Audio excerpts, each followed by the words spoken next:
Di masa mendatang, dalam setiap penyusunan rancangan undang-undang, sudah seharusnya pemerintah mendengarkan tuntutan dan harapan masyarakat.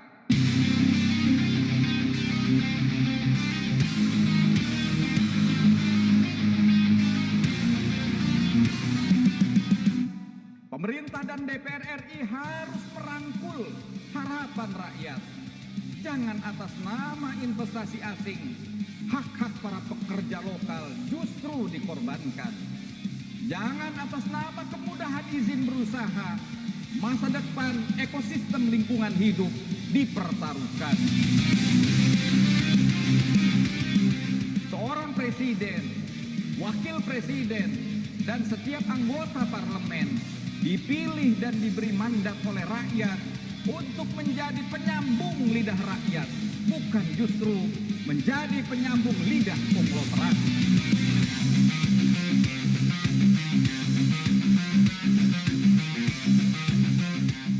Pemimpin dan wakil rakyat itu disumpah untuk taat dan patuh kepada konstitusi, bukan kepada oligarki.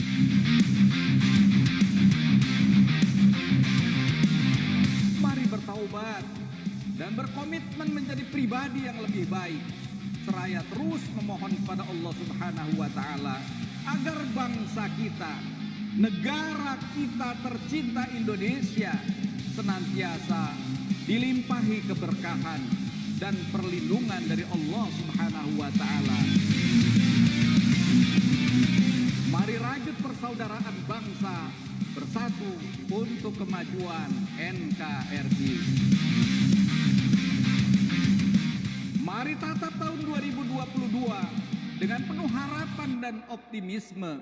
Insya Allah kondisi bangsa kita akan menjadi lebih baik lagi.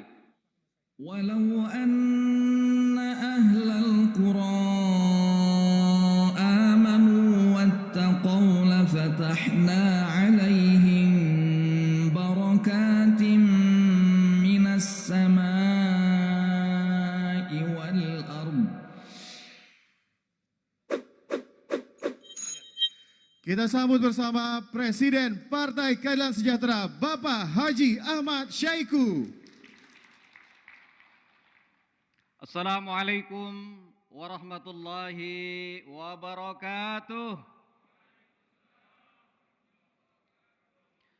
Selamat siang, salam sejahtera untuk kita semuanya. Alhamdulillahirabbil alamin. Wassalatu wassalamu ala asyrafil anbiya'i wal mursalin sayyidina wa habibina wa syafi'ina wa maulana Muhammadin wa ala alihi wa sahbihi ajma'in, amma ba'du. Yang sama-sama kita muliakan dan kita senantiasa mintakan petunjuk dan arahannya Ketua Majelis Syuro Partai Keadilan Sejahtera Habib Dr. Salim Segaf Al-Jufri, mata'anallah bituli hayatihi wa nafa'ana bi'ulumihi, amin.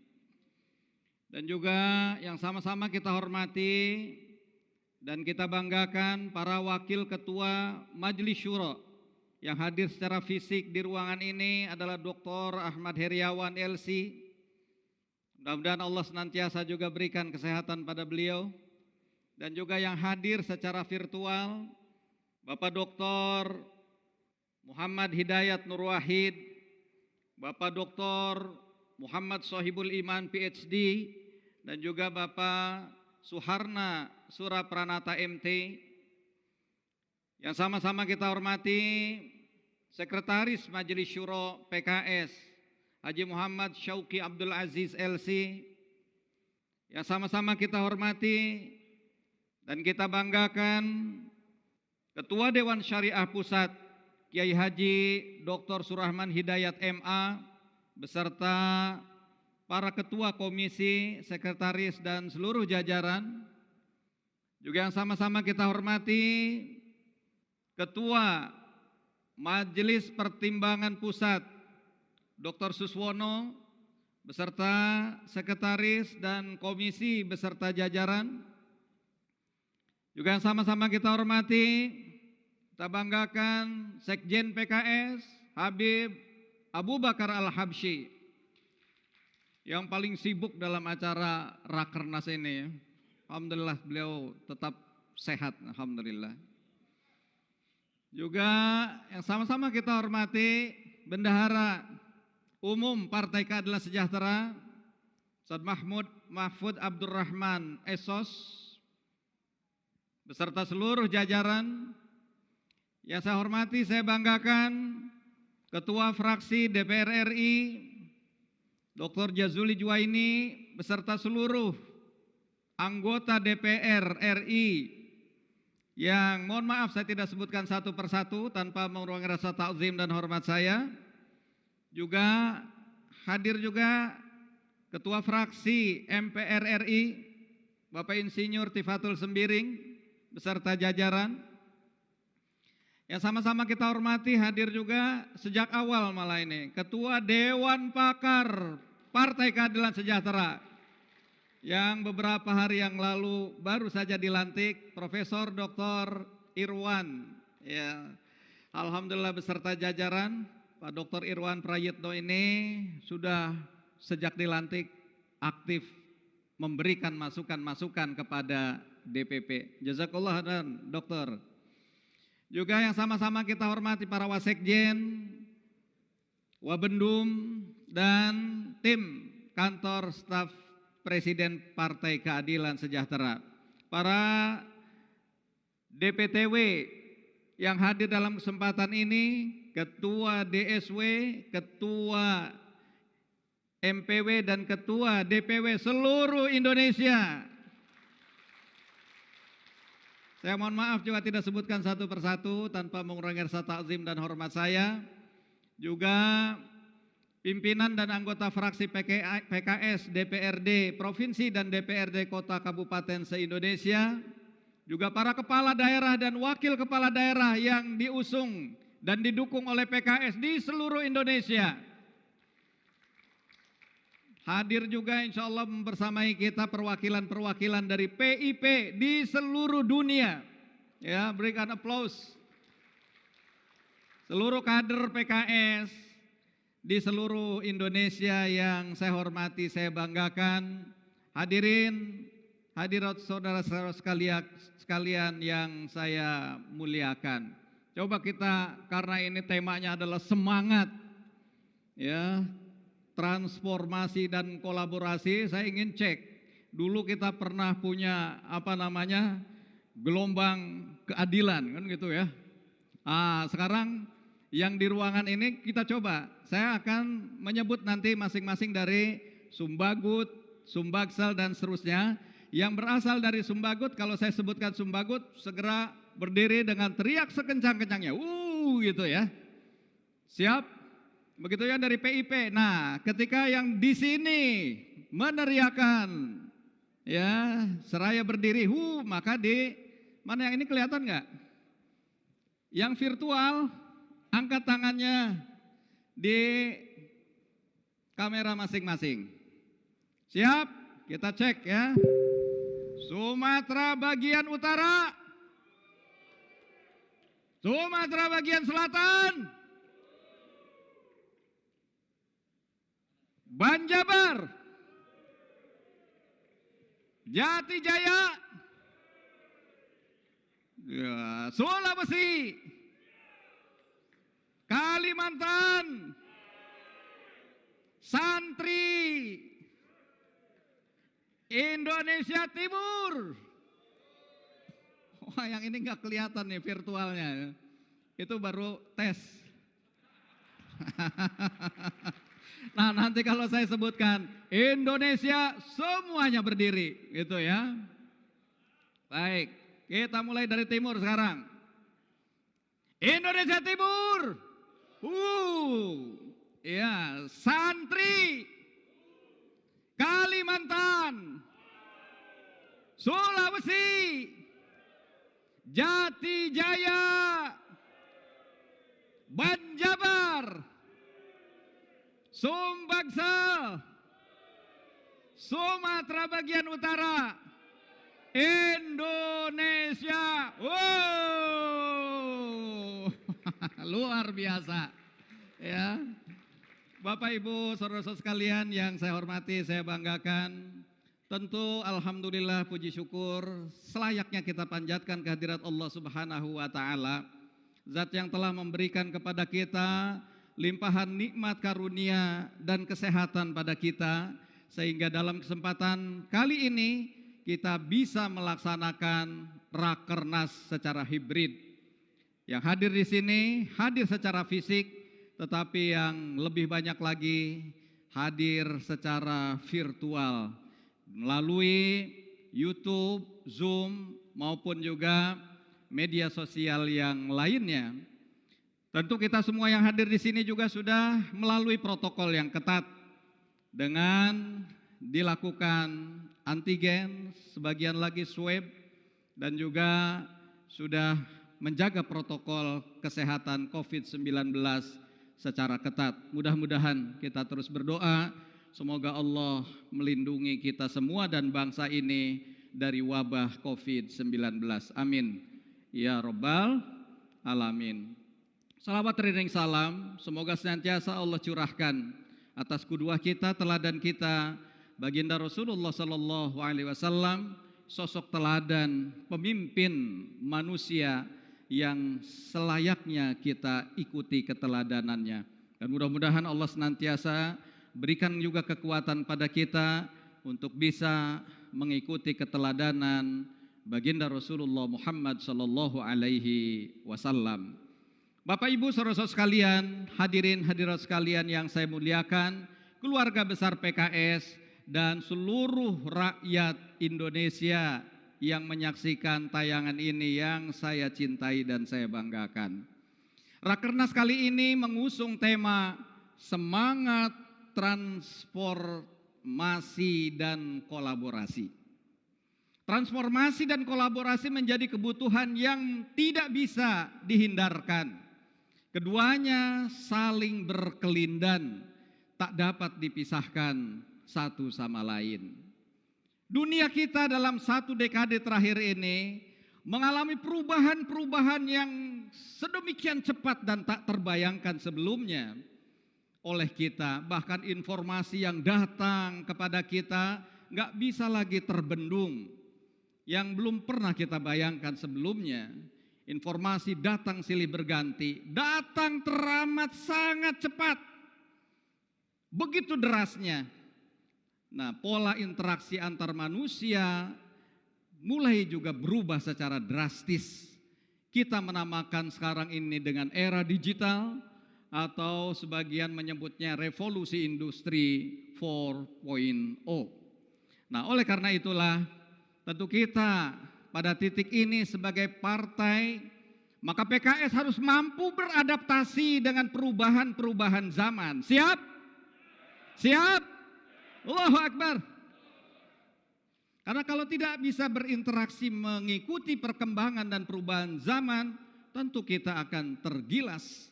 Kita berusaha untuk melakukan transformasi digital dengan membuat digitalisasi pada program-program yang kita lakukan. Tadi sudah disampaikan oleh Sekjen, ada EKTA, ada E-Perpus, ada EBCAD, ada E-Iuran anggota, dan E-Arsip. Tentu saya mengucapkan sekali lagi jazakumullah khairan pada Sekjen beserta jajaran yang sedemikian semangat untuk mewujudkan digitalisasi, dan ini menjadi bukti bahwa kita insya Allah siap melangkah bagian dari good political party governance. Ya. Bapak Ibu saudara-saudara sekalian yang saya hormati, saya banggakan. Tentu dalam skala negara, PKS memperjuangkan agenda transformasi struktural di berbagai bidang kehidupan berbangsa dan bernegara.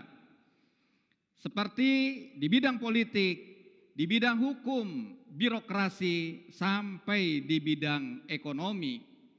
Dalam bidang politik, PKS mendorong proses terjadinya transformasi politik dan kondisi politik yang berbiaya mahal atau high cost politik menjadi politik yang lebih terjangkau. Tingginya biaya politik adalah akar dari semua permasalahan politik di Indonesia. semakin mahal biaya politik di Indonesia, maka akan semakin besar peluang terjadinya korupsi politik.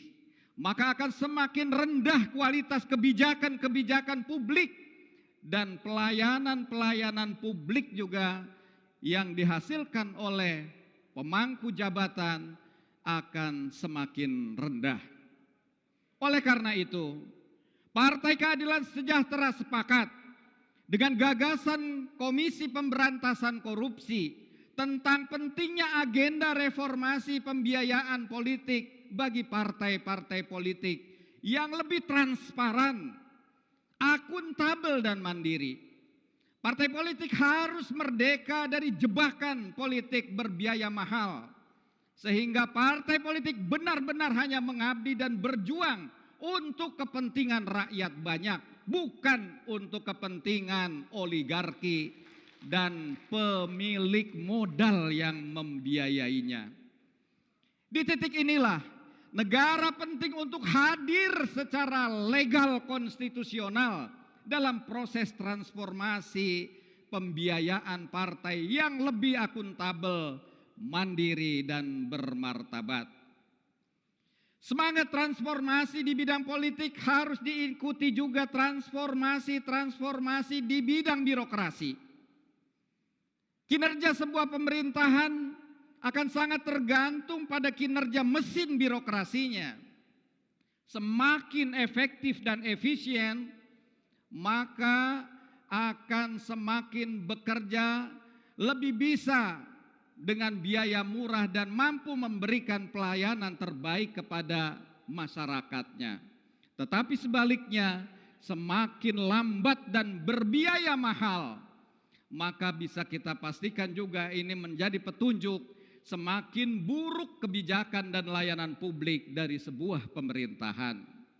Kuncinya, bagaimana kepemimpinan publik itu mampu menciptakan tatanan pemerintahan yang bersih, berintegritas, dan berwibawa, serta konsisten dalam membangun tata kelola pemerintahan yang baik atau yang biasa kita kenal dengan good governance.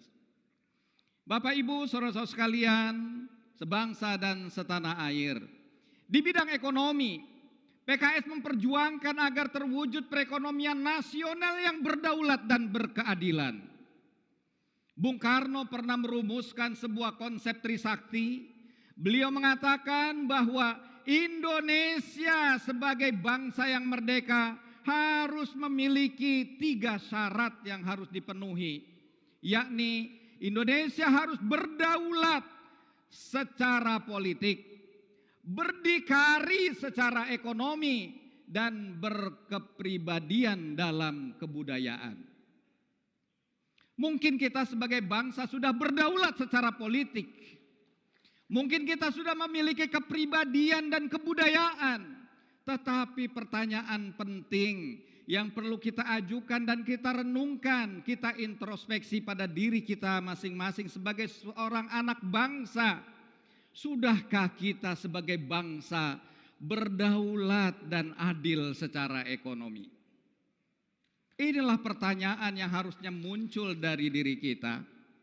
Bukan hanya Bung Karno, perhatikan juga Bung Hatta yang meyakini bahwa kedaulatan dalam ekonomi sama pentingnya dengan kedaulatan dalam politik.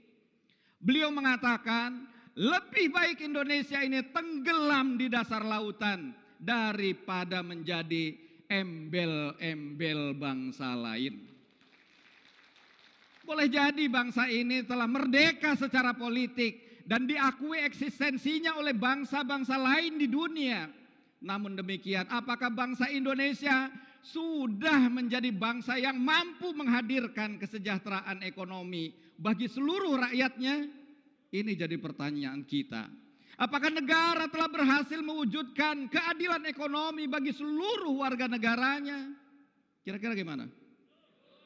Apakah bangsa Indonesia sudah mampu melindungi dan memanfaatkan segala kekayaan, sumber daya alam untuk sebesar-besar kemakmuran rakyatnya? Semuanya banyak pertanyaan yang kita jawab dengan belum. Karena masih tingginya angka pengangguran, masih tingginya angka kemiskinan yang berada di sekitar kita. Bapak-bapak, ibu-ibu, saudara-saudaraku sekalian, sebangsa dan setanah air. Sesungguhnya kalau kita melihat bahwa Undang-Undang Dasar Negara Republik Indonesia tahun 1945 bukan hanya konstitusi politik, bukan hanya konstitusi hukum, namun juga dia adalah konstitusi ekonomi. Amanat konstitusi pada pasal 33 ayat 3 sudah sangat jelas menyatakan bahwa bumi, air, dan seluruh kekayaan alam yang terkandung di dalamnya dikuasai oleh negara dan digunakan untuk sebesar-besar kemakmuran rakyat.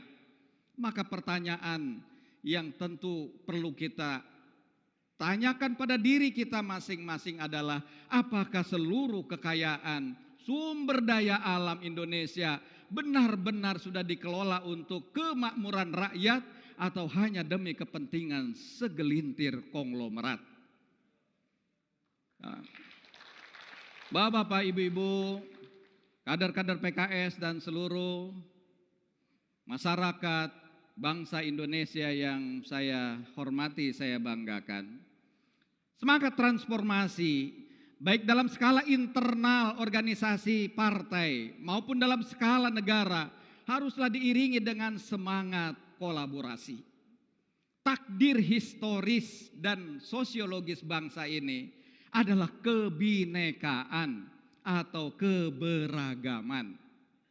Bangsa ini terlahir dengan beraneka ragam suku, beraneka ragam adat, beraneka ragam ras, dan beraneka ragam agama.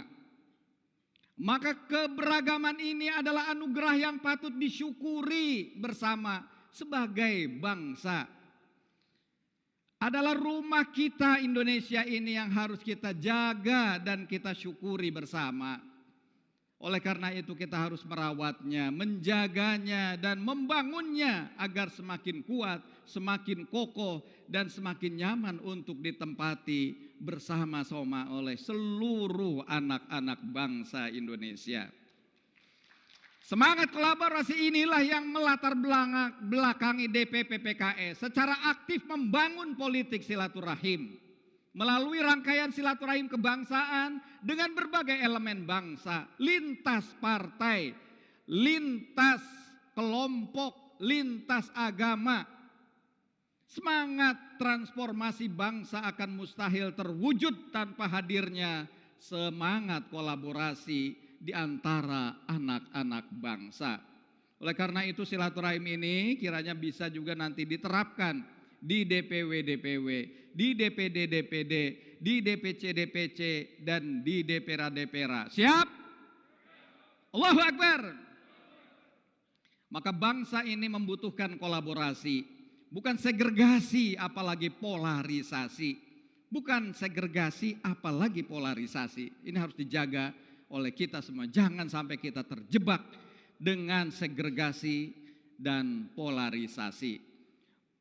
Titik temu bukan malah memperbanyak dan memperlebar jurang perbedaan di antara elemen-elemen anak bangsa.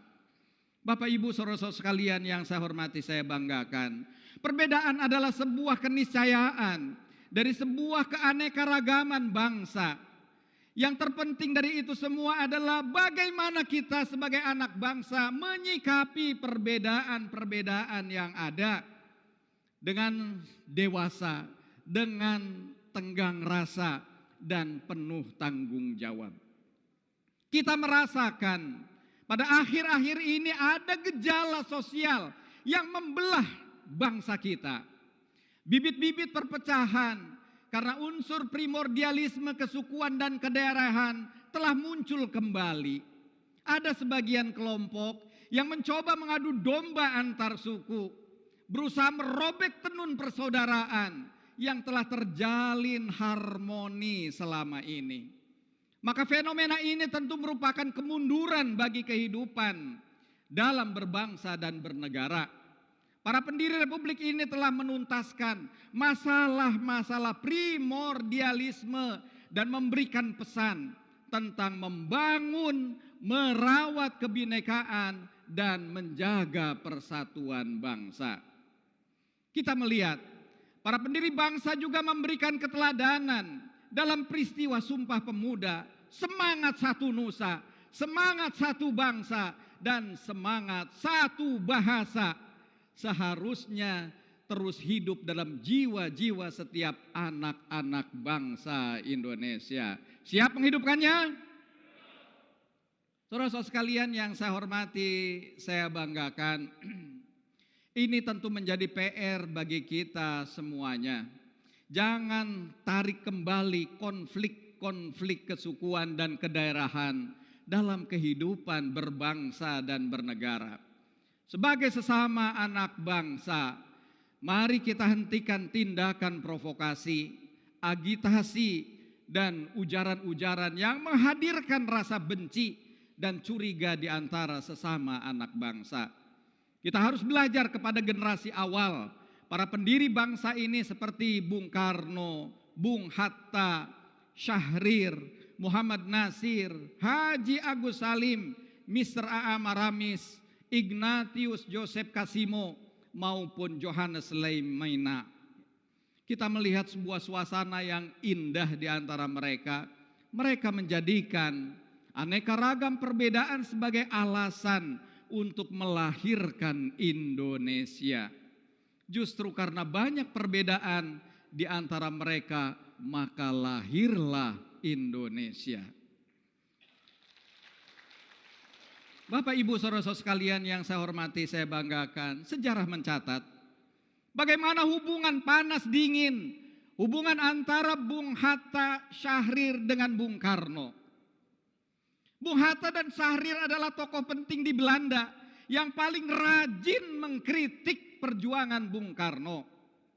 Bung Hatta dan Syahrir tidak sepakat dengan pendekatan yang dilakukan oleh Bung Karno dalam perjuangannya yang lebih menekankan pendekatan politik massa dibandingkan dengan politik edukasi dan kaderisasi yang ala barat gitu ya.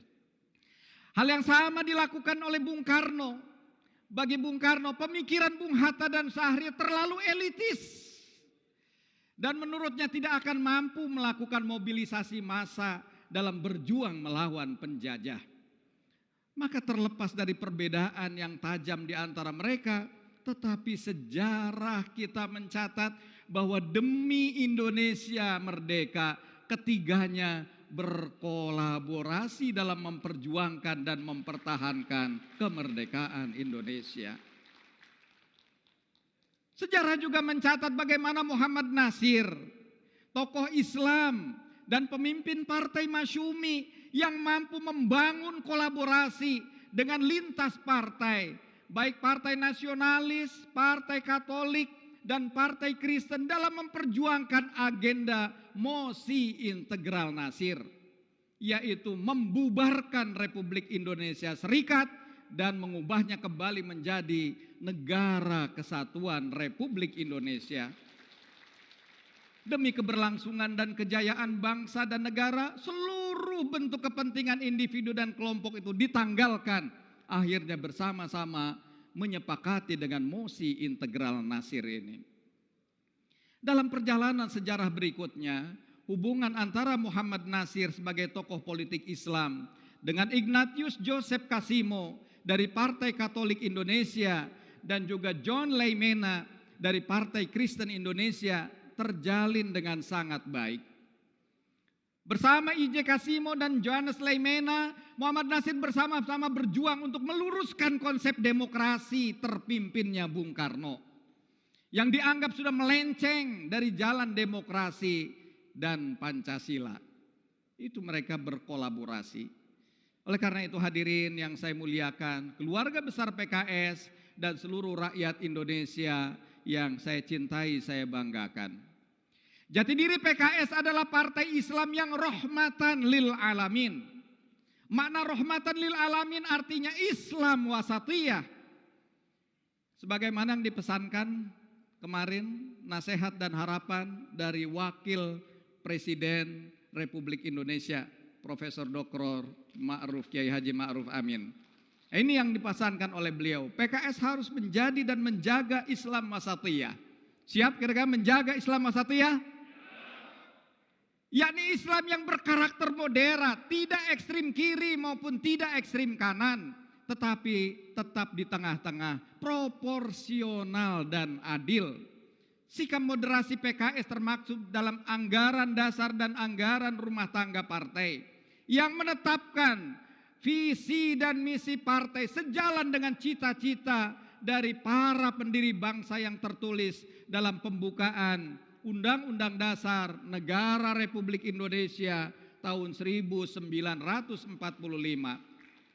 Sebagai partai Islam, PKS menempatkan visinya ingin menjadi partai pelopor dalam mewujudkan cita-cita nasional bangsa Indonesia. Sebagaimana termaksud dalam pembukaan Undang-Undang Dasar Negara Republik Indonesia tahun 1945, sedangkan misinya adalah ingin menjadikan PKS sebagai sarana perwujudan masyarakat madani yang adil, sejahtera, dan bermartabat dalam keutuhan Negara Kesatuan Republik Indonesia berdasarkan Pancasila. Bapak, Ibu, saudara-saudara sekalian yang saya hormati, saya banggakan.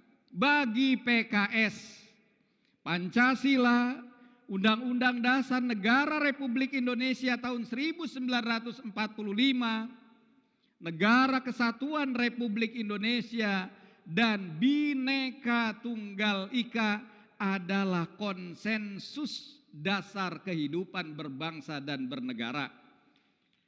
Yang kita sudah yakini, kita sudah selesai dibahas oleh para pendiri bangsa dan tidak perlu kemudian diurai-urai kembali. Setuju?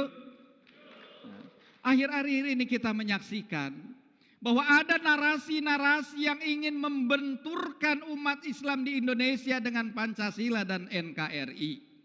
Seolah-olah pilihan hidup menjadi muslim yang taat dan patuh kepada ajaran agamanya adalah sebuah pilihan hidup yang tidak nasionalis dan bertentangan dengan Pancasila.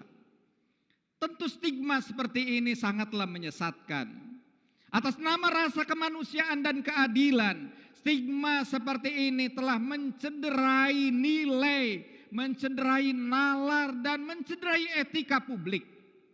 Jangan sekali-kali menghina nilai, nalar, dan etika publik dengan propaganda yang tidak masuk akal dan mengganggu nalar kita sebagai manusia yang rasional.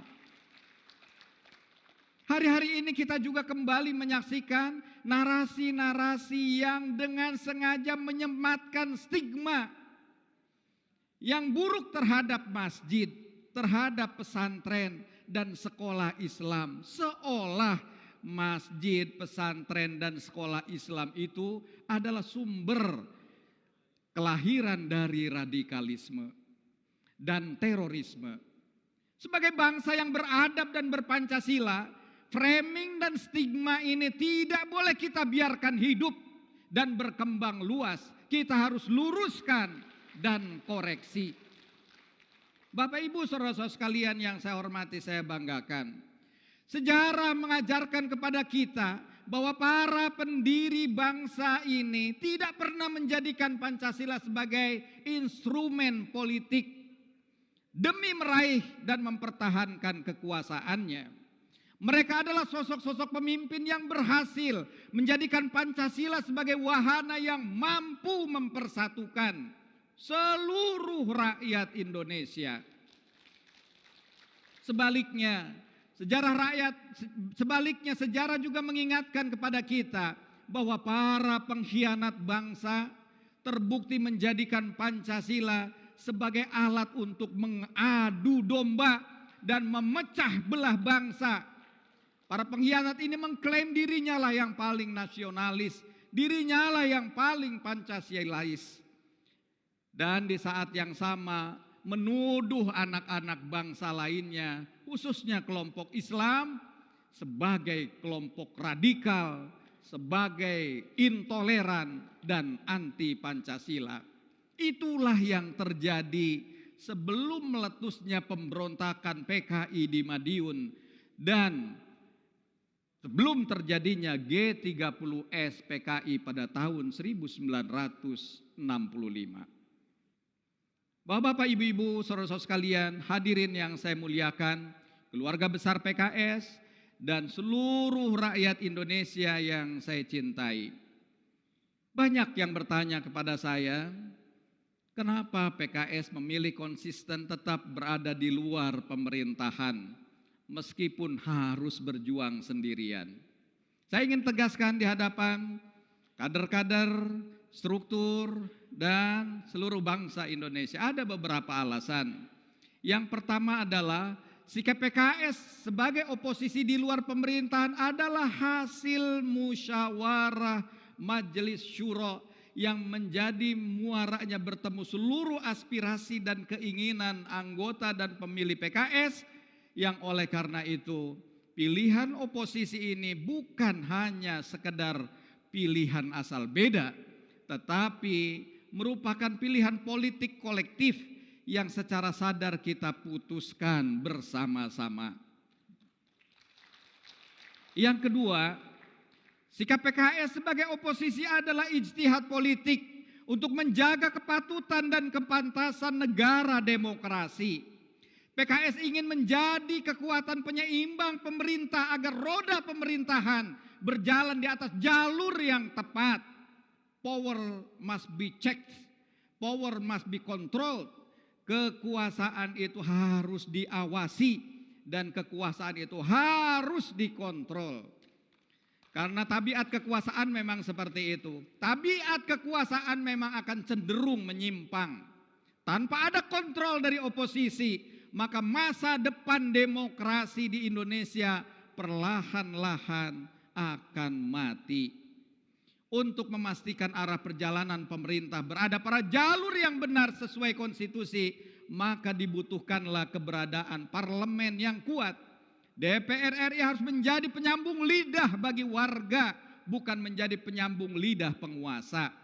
DPR RI adalah kepanjangan tangan rakyat Indonesia, bukan kepanjangan tangan penguasa. DPR RI bukan tukang stempel atas keinginan-keinginan pemerintah semata.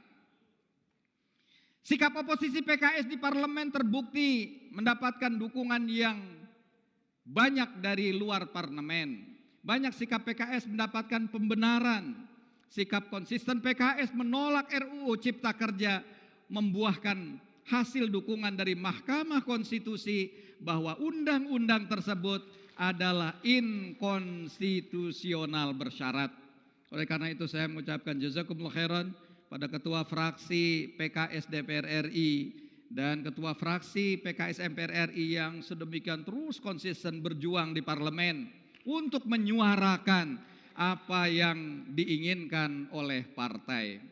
Bapak Ibu saudara-saudara sekalian yang saya hormati, saya banggakan, dalam rangka memperkuat sikap oposisi, DPP sudah menunjuk 10 orang juru bicara DPP PKS untuk memperkuat sikap oposisi PKS yang akan berkomunikasi dengan publik tentang bagaimana sikap dan perjuangan yang dilakukan oleh Partai Keadilan Sejahtera.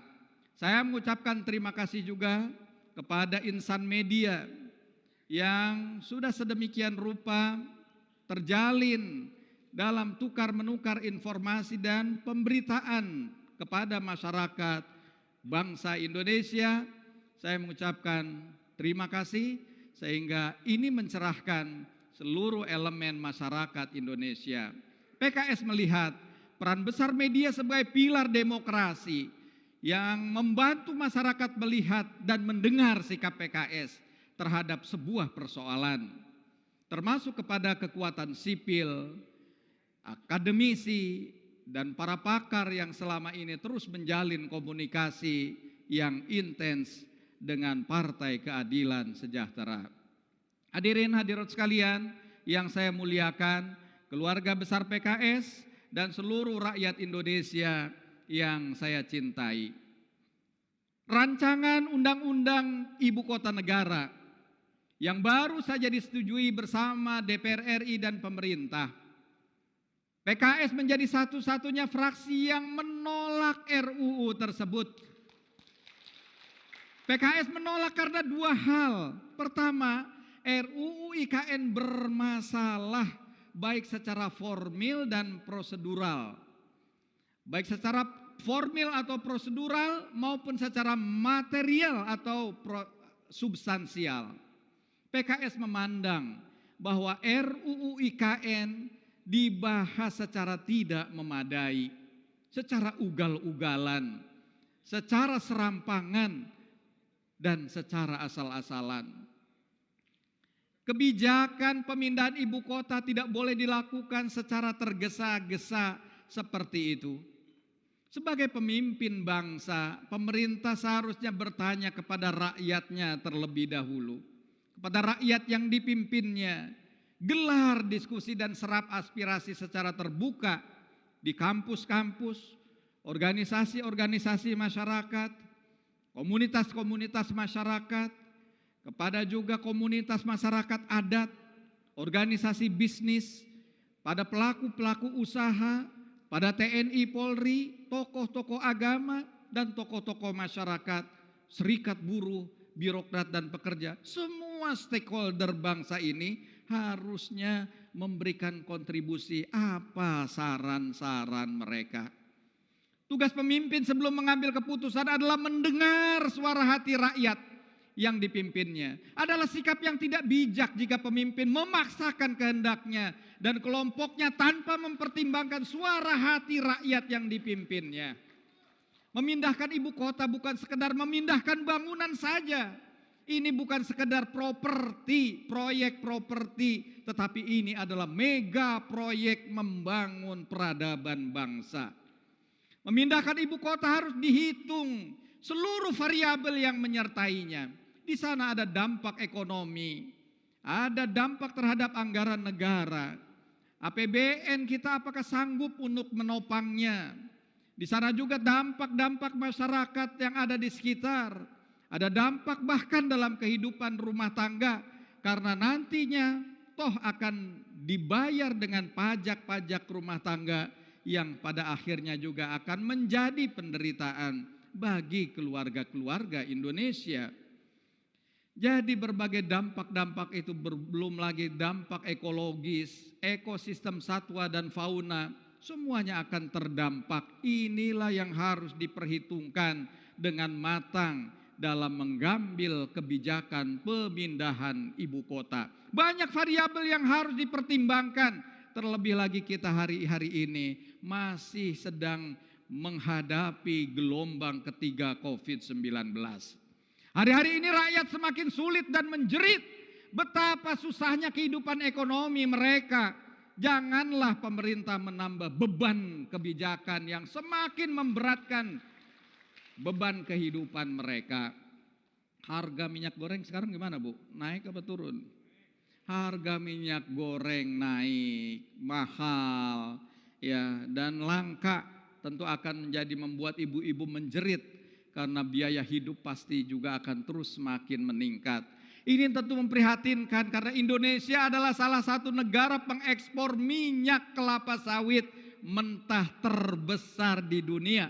Tapi ironis justru minyak goreng di kita mahal.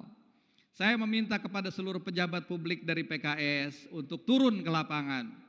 Ya. Dengarkan langsung jeritan suara hati masyarakat. Dengarkan keluhan para petani, dengarkan keluhan para nelayan, dengarkan keluhan para pekerja dan buruh. Dengarkan keluhan-keluhan ibu-ibu di pasar-pasar. Dengarkan keluhan rakyat Indonesia di lapangan. Dan bukan hanya mendengarkan, perjuangkan aspirasi mereka melalui kebijakan-kebijakan sesuai dengan apa yang kita mampu merumuskannya. Siap? Bapak Ibu saudara-saudara sekalian yang saya hormati, keluarga besar PKS dan seluruh rakyat Indonesia yang saya hormati, saya banggakan. Demikianlah pidato yang dapat saya sampaikan dalam kesempatan ini. Sebelum saya akhiri, atas nama keluarga besar Partai Keadilan Sejahtera, kami mengucapkan selamat Harlah ke-96 Nahdlatul Ulama. Jelang 1 abad Nahdlatul Ulama merawat jagat, membangun peradaban. Terima kasih juga kepada Sekjen Partai Keadilan Sejahtera Habib Abu Bakar Al-Habsyi dan seluruh jajaran panitia Rakernas yang diketuai oleh Dr. Muhammad Razak Asyari. Di belakang terus beliau ini. Atas dedikasinya yang sungguh sangat luar biasa dalam menggelar Rakernas PKS 2022 yang begitu sangat baik dan sangat semarak. Semoga Rakernas PKS dapat menjadi momentum untuk menumbuhkan kesadaran internal dan kesadaran eksternal untuk terus melakukan transformasi dan kolaborasi dalam rangka mewujudkan cita-cita para pendiri bangsa untuk Indonesia yang merdeka, bersatu, berdaulat, adil dan makmur dalam naungan negara kesatuan Republik Indonesia. Saya ingin menyampaikan 2 buah pantun. Jalan-jalan ke kota Bekasi, keliling kota ditemani istri. Semangat transformasi dan kolaborasi, PKS kokoh melayani negeri. Satu lagi, indah pancaran sinar mentari, sungguh agung ciptaan Tuhan. Mari jaga keutuhan NKRI dengan sentuhan kebersamaan. Siap menjaga semangat? Siap menjaga transportasi? Siap menjaga kolaborasi? Allahu Akbar, Allahu Akbar, Allahu Akbar. Merdeka! Kurang lebih saya mohon maaf. Allahul muwaffiq ila aqwamit thoriq. Nasrun minallahi wa fathun qarib. Assalamualaikum warahmatullahi wabarakatuh. Waalaikumsalam warahmatullahi wabarakatuh.